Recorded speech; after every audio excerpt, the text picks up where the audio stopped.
One day, a young married couple went hiking in the mountains. As the sun began to set, they realized that they were lost. The wife was getting worried, but her husband tried to calm her down and assured her that they would eventually find their way back to their car. However, after walking for hours, they still had no idea where they were. It was growing dark, and the man and wife were getting desperate. They didn't have a map or compass with them, and all of the trees looked the same. Just when they were about to give up hope, they came across an old cabin in a clearing. The cabin looked as if it had seen better days. It was dilapidated and seemed like it hadn't been used in a long time. Some of the windows were cracked and broken, and a lot of the tiles had fallen off the roof. The husband knocked on the front door, but there was no response. When he turned the handle, it slowly creaked open. Inside, they found it was in a bad state of disrepair. There was very little furniture, and the floor was covered in a thick layer of dust. As the couple cautiously looked around, they noticed a strange atmosphere and a peculiar musty smell. The walls were covered from floor to ceiling with graffiti. Written in red paint, the words, "Death, death, death, death, death," were repeated over and over again.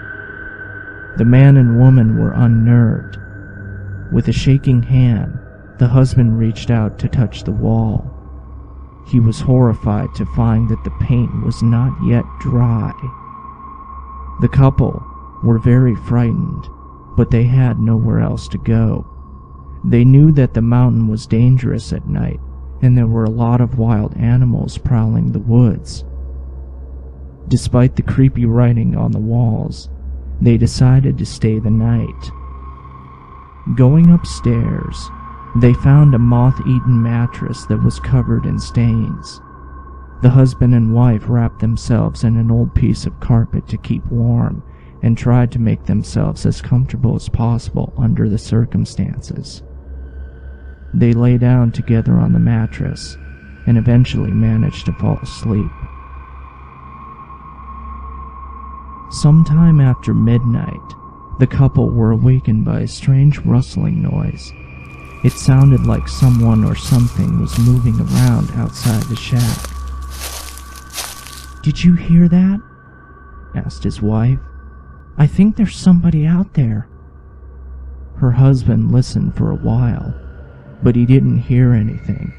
He got out of bed and walked over to the window. It was too dark outside to see anything. Opening the window, he stuck his head out. "Who's out there?" he called nervously. There was no answer. He was about to go back to bed when his wife said, "Maybe it's someone who can't speak." The husband returned to the window and said, "Is there anybody out there? Clap once for yes, and twice for no." He strained his ears to listen. The stars twinkled in the night sky. The crickets were chirping loudly. All of a sudden, he heard a loud clap. The man turned to his wife and said in surprise, "You were right. There's someone out there." He leaned out the window, and his eyes scanned the darkness. He couldn't make anything out in the pitch black. "Are you the owner of this cabin?" "Yes." "Are you a man?" "You're a woman then?" "Are you human?" A chill ran down his spine. He swallowed hard and croaked. "Did you come here alone?" "How many are with you? Clap once for each person."